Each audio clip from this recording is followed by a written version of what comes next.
अस्सलामुअलैकुम वरहमतुल्लाहि वबरकातुहू। Urdu crash course chapter 1 हम लोग पढ़ लिए थे। आज हम लोग चैप्टर 2 की शुरुआत करेंगे, जो आपको बेहतरीन तरीक़ा से बहुत ही कम वक्त में चैप्टर 2 आपको पढ़ाएंगे और पूरे मुकम्मल सवालों जवाब के साथ। आप बने रहिए वीडियो में, आप आखिरी तक वीडियो को ज़रूर देखें। आपको बेहतरीन वीडियो लगेगा, जो आपको ऐसा वीडियो कभी देखने को नहीं मिलेगा। तो देखिए, ये सबसे पहले चैप्टर 2 में मज़मून की शुरुआत हो रही है। तो खाका आपको बताएं, अब मज़मून की शुरुआत है तो मज़मून किसे कहते हैं आप समझ लीजिए। मज़मून को ही हिंदी में निबंध और इंग्लिश में ऐसे, उर्दू में मज़मून कहा जाता है। तो मज़मून किसे कहते हैं ये क्लियर हो गया, यानी हिंदी में इंग्लिश में किसे कहते हैं क्लियर हो गया। अब हम लोग समझते हैं कि मज़मून किसे कहते हैं। तो देखिए, किसी भी मौजू को, यहाँ लिखा भी है, किसी भी मौजू को पूरे दलाइल के साथ यानी मुकम्मल दलील के साथ तरतीब, तसलसल और रवानी के साथ पेश किया जाना मज़मून कहलाता है।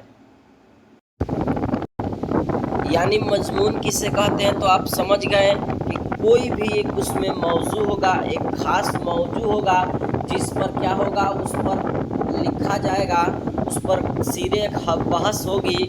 यानी जैसे अगर हम बात करें कोई मौजू यानी उन्वान को मौजू कहते हैं। जैसे में आप देखते हैं कि स्कूल में या और दीगर एग्ज़ाम में पूछा जाता है कि ईद पर मज़मून लिखिए, बकरीद पर मज़मून लिखिए। तो ये क्या है, एक मौजू है। उसी पर हम लोग क्या करते हैं, एक नोट्स बनाते हैं और उसमें दलील लिखते हैं, पूरे मुकम्मल तरीक़ा से लिखते हैं। तो उसी को हम लोग क्या कहते हैं, मज़मून कहते हैं, हिंदी में उसे निबंध कहते हैं। तो आप लोग समझ गए होंगे कि मैं क्या कहना चाहता हूँ। तो मज़मून आप लोग समझ गए। अब हम लोग चलते हैं चैप्टर 2 ख्वाजा हसन नज़ामी के बारे में पढ़ते हैं। तो देखिए, ख्वाजा हसन नज़ामी के बारे में आप ध्यान रखिए। ख्वाजा हसन नज़ामी हज़रत सैयद बदरुद्दीन इसहाक़ के औलाद में है। बस आपको याद रखना है कि उनके औलाद में से हैं। क्लियर है। पैदाइश के बात किया जाए तो ख्वाजा हसन नज़ामी दिसंबर 1878 ईस्वी इंदौर कोट में पैदा हुए, जो दिल्ली में ही है। तो दिल्ली याद रखना है, उतना आगे नहीं याद रखना है। वालिद का नाम इनका था सैयद आशिक अली और वालिदा का नाम चहेती बेगम। वालिदैन ने उनका नाम कासिम अली रखा था। मामू ने उन्हें अली हसन कहकर पुकारा। मामू ने उन्हें क्या कहकर पुकारा, अली हसन कहकर पुकारा। और अल्लामा इकबाल ने उन्हें ख्वाजा हसन नज़ामी लिखना शुरू किया। तो आपको यहाँ से क्लियर है। सबसे पहले आए सवाल कि कासिम अली नाम ख्वाजा हसन नज़ामी को किसने दिया। तो वालिदैन ने। मामू ने ख्वाजा हसन नज़ामी को क्या कहकर पुकारा था, अली हसन। और अल्लामा इकबाल ने ख्वाजा हसन नज़ामी को किस नाम से लिखना शुरू किया, तो ख्वाजा हसन नज़ामी। तो ये इतना क्लियर है। उसके बाद आगे हम लोग बढ़ते हैं। ख्वाजा हसन नज़ामी अभी कमसिन यानी बहुत कम उम्र के थे, तब उनके वालिदैन का इंतकाल हो गया। बड़े भाई सैयद हसन अली शाह ने उनकी कफ़ालत की। ये क्वेश्चन 2 सालों से पूछा जा रहा है, तो आपको याद रखिए। एक तो पूछा जाता है कफ़ालत किसने की, तो बड़े भाई देता है या तो सैयद हसन अली देता है। तो नाम भी याद रखना है और बड़े भाई भी याद रखना है। क्लियर है। तो ख्वाजा हसन नज़ामी के बारे में और थोड़ा देख लीजिए। 18 बरस की उम्र में अपने चचा की लड़की सैयदा हबीब बानो से निकाह किए और दूसरी बीवी सैयदा महमूदा ख्वाजा बानो थी।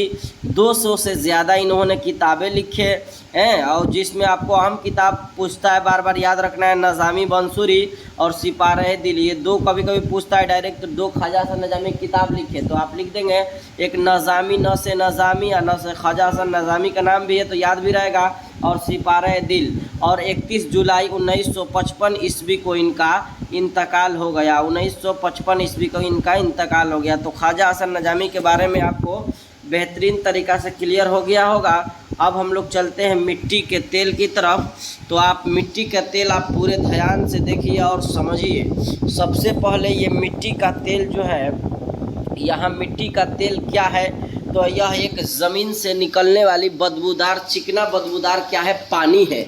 तो इसी को मिट्टी के तेल कहा जाता है, जिसे हम लोग क्या कहते हैं, किरासन तेल। यहाँ पे आप देख रहे हैं किरासन तेल। अब हम लोग इस चैप्टर का निचोड़ पढ़ रहे हैं, आप ध्यान दीजिए। तो आपको ध्यान रखना है कि दुनिया में अल्लाह तबारक व तआला ने 4 अनासिर पैदा किए। 4 अनासिर में आग, हवा, पानी और खाक। इसमें सबसे जो हकीर है वो खाक को समझा जाता है। खाक यानी मिट्टी को समझा जाता है। यानी अल्लाह ताला ने दुनिया में कोई भी ऐसे चीज़ पैदा नहीं किया कि जो हकीर या जलील समझा जाए। और उसमें सबसे जो अफजल है ना वो इंसान को बनाए, यानी सबसे अफजल इंसान है। उसी में इंसान बहुत सारे मखलूक को बनाया गया। और ये मिट्टी का तेल जो है ये आपका जो मौजू है इसी में ये चैप्टर भी मौजूद है। मतलब यह मिट्टी के तेल के भी बारे में हम लोग जान रहे हैं। तो ये आग, हवा, पानी में सबसे हकीर किसको समझा जाता है? तो मिट्टी को। अब ये आप समझिए कि अब ये चार अनासिर तो पैदा किए, लेकिन सबसे हकीर किसको? मिट्टी को समझा जाता है। क्यों समझा जाता है? कि इसे पाँव के नीचे रौंदी जाती है और पानी क्या कहती है, इसके पानी के जोर के साथ बह जाती है, हवा के झोंके से उड़ जाती है और आग की तमाज़त यानी आग की गर्मी से जला करती है, मगर उफ तक नहीं करती, उफ तक नहीं करती। समझ रहे हैं ना? ये ज़मीन की खासियत क्या है, बड़ी शान, बड़ी निराली है। यानी मगर उफ तक नहीं करती। देख रहे हैं कि अपने अपने मुताबिक आग, हवा, पानी किस तरह से काम कर रहे हैं और सबसे हकीर मिट्टी को समझा जा रहा है। अब आगे की तरफ हम लोग बढ़ रहे हैं। मिट्टी के अब बेचारगी पे, जिल्लत पे तरस क्यों आएगा? तो भाई जाहिर सी बात है कि जब देख रहे हैं, अभी हम बताएं कि ये मखलूक के पानों के नीचे रौंदी जाती है और पानी के जोर के साथ बह जाती है, हवा के झोंके से उड़ जाती है और तमाज़त से जला करती है, यानी आग की तमाज़त से जला करती है। इसीलिए मिट्टी के बेचारगी और जिल्लत पर तरस आता है। ठीक है, लेकिन फिर भी सोचिए कि जब खुद से सवाल ये ज़मीन करेगी तो उसको कितना खुदा का लाख लाख शुक्र करेगी कि मेरी शान सबसे बड़ी निराली बनाई गई है ना। जो चीज़ के सबसे सबका जो वजूद है वो किस चीज़ से वजूद बना है? वो खमीर से यानी मिट्टी से तैयार किया गया है। और सबसे बड़ी बात तो इंसान को भी, जो अशरफुल मखलूक़ात है, उसको भी क्या चीज़ से बनाया गया है? मिट्टी से ही बनाया गया है। तो यहाँ से आप क्लियर समझ गए। और अब मिट्टी के तेल के बारे में समझिए। तो मिट्टी के जो है तेल क्या है? एक चिकनादार बदबूदार पानी है। और इसका अब अहम बातें आप समाप्त फरमाइए कि यानी अहम बात क्या है मिट्टी के तेल के? तो देखिए, मिट्टी के तेल ज़मीन के अंदर से निकलता है, चिकनादार बदबूदार ये पानी है। और ज़मीन के अंदर से मिट्टी के तेल ही नहीं बल्कि कहिए कि बहुत किस्म किस्म के ख़जाने कुदरत ने छुपा रखे हैं। ठीक ना? मिट्टी के तेल ही नहीं बल्कि ज़मीन के अंदर बहुत सारे ऐसी चीज़ें हैं जिसको इंसान जो है अपने काम में लाकर क्या कहलाता है? आदमी कहलाता है ना। यानी ऐसे ऐसे चीज़ है दुनिया में जो अगर इंसान यूज ना करे तो उसकी जो ज़िंदगी है कैसा बसर होने लगेगा? जानवरों की तरह बसर होने लगेगा। इसीलिए मिट्टी के बाज टुकड़ों की तह में एक किस्म का चिकना बदबूदार पानी होता है जिसको लोग क्या कहते हैं? मिट्टी के तेल। जो बताएं आपको। अब मुकाबला करके देखिए तो अब चंबेली का तेल या मोतिया का तेल से भी खुशबू के सबब, अब देखिए वो तो खुशबू ही देता है, लेकिन इससे भी लाख गुना ये बढ़ चढ़ कर है मिट्टी के तेल। लेकिन आज देखिए मिट्टी का तेल किस तरह से ख़त्म हो चुका है। कहिए कि बिजली, गैस और दीगर जो चीज़ें हैं वो मिट्टी का तेल को क्या किया है? मात दे दिया है। और मिट्टी का तेल पहले कितना अहमियत था तो आप समझ लीजिए कि पहले जो है आपको तस्वीर लगाए हैं तो मालूम चल रहा होगा कि बच्चों को पहले इसी के सहारे लालटेन में तेल डालकर पढ़ाई सबक याद करते थे बच्चा सब। पुजारी जो है पूजा करते थे इसी के सहारे और नमाजी नमाज पढ़ते थे। पुलिस जो है चोर चोरी करता था, पुलिस इसी के मदद से क्या करता था? चोर को पकड़ता था, है ना। और उसके बाद जो गम की रात में, जो जुदाई की रात में आशिक बिछड़ जाता था अपने माशुका से, तो इसी को जल जल कर अपना वजूद जो है ख़त्म कर कर उसको क्या करती थी? सुकून, यानी वो रात इसी के सहारे काटा करता था।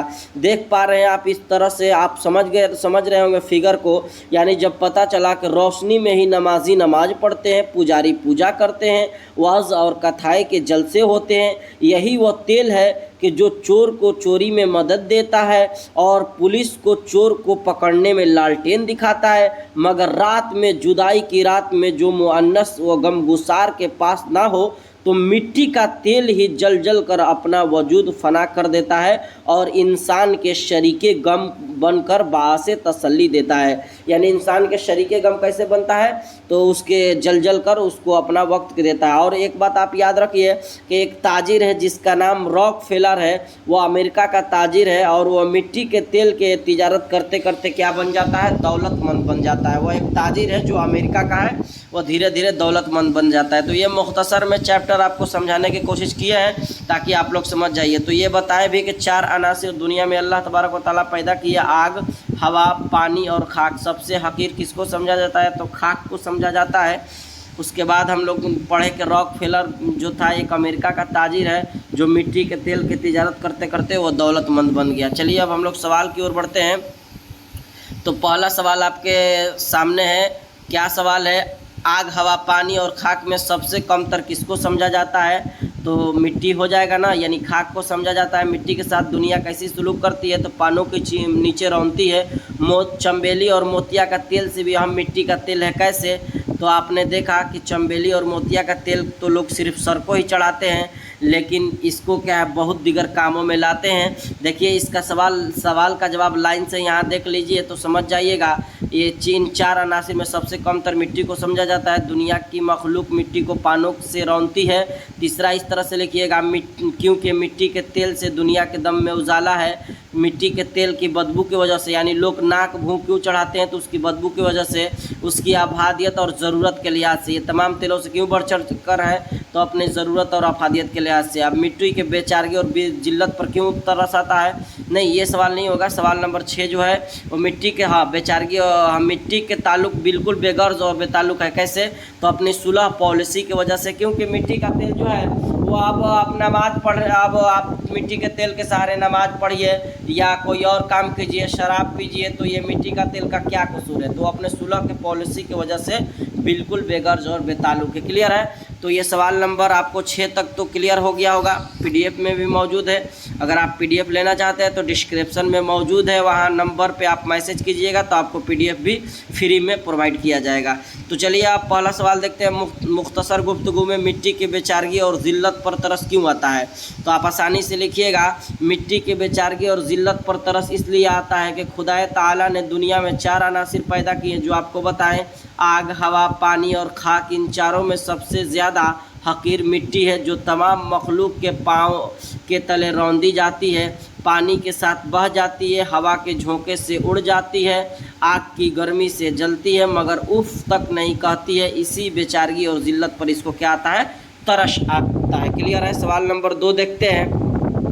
मिट्टी के साथ दुनिया ने, दूसरा सवाल है, मिट्टी के तह में कुदरत ने कौन कौन से खजाने छुपा रखे थे, इसका भी आसान से जवाब आप लिखिएगा। मिट्टी के तह में सोना, चांदी, हीरे, मोती और भी बहुत तरह के खजाने हैं। अगर यह खजाने मिट्टी के तह में ना हो तो इंसानों जानवरों जैसी ज़िंदगी बसर करे। और इसी मिट्टी के अंदर एक किस्म के चिकना बदबूदार पानी है जिसे लोग मिट्टी के तेल कहते हैं। और यह मिट्टी के तेल दूसरी तमाम चीज़ों से बहुत ज़्यादा मुफीद यानी फ़ायदेमंद है। तो सवाल नंबर 2 भी क्लियर समझ गए। आगे चलते हैं हम लोग सवाल नंबर 3 को देखते हैं। 3 क्या है, सवाल नंबर 3 है, मिट्टी के इंसान के शरीके गम कैसे है, तो आपको बताएं कैसे है, इसका आंसर भी देख लीजिए। मिट्टी के तेल इंसान का शरीके गम इस तरह से है कि वह आवाम के हर तबके की मदद करता है, गरीब तलबा को रोशनी फराहम करता है, बूढ़ों को ठोकरों से बचाता है। बताएं आपको, इसी तेल के रोशनी में चोर चोरी भी करता है और उसके सहारे पुलिस उसे पकड़ भी लेता है। जुदाई के रात में जब आशिकों का कोई मुअन्नस व गमखार या गमगुसार नहीं रहता है, तब मिट्टी के अपने वजूद को जलाकर इंसान का शरीके गम हो जाता है। क्लियर हो गया सवाल नंबर 3 भी। सवाल नंबर 4 को देखते हैं हम लोग। सवाल नंबर 4 क्या है, सवाल नंबर 4, रॉकफेलर कौन था और वो दौलतमंद कैसे बना, तो आसान से सवाल है। रॉकफेलर एक अमेरिका का ताजिर है जो मिट्टी के तेल की तिजारत करते करते दौलतमंद बन गया। आप इस तरह से भी लिख सकते हैं, रॉकफेलर एक अमेरिका का ताजिर था, वह मिट्टी के तेल की तिजारत करता था और धीरे धीरे वो इसी तेल की बदौलत बहुत बड़ा दौलतमंद बन गया। तो अपने ज़बान में भी लिख सकते हैं या जो हम लिखे हैं उसको भी आप लिख सकते हैं। समझ आनी चाहिए, बिल्कुल ये समझने की बात है। तो ये रहा चैप्टर 2 प्यारा सा। अब इसका कल हम लोग ऑब्जेक्टिव पढ़ेंगे। ये वीडियो आपको कैसी लगी आप एक बार कमेंट में ज़रूर बताइए। आप इस फिगर को तो समझ गए होंगे कि किस तरह से बूढ़ों को ठोकरों से बचाएगी यही तेल, ये रात में जुदाई और ये पुलिस चोर और ये सबक याद कर रहे बच्चों को, ये नमाजी, ये पुजारी। तो आप समझ गए हैं, इतना काफ़ी है। तो आज के लिए इतना ही, फिर हम लोग मिलेंगे इसके ऑब्जेक्टिव के साथ। अस्सलामु अलैकुम वरहमतुल्लाहि वबरकातुहू।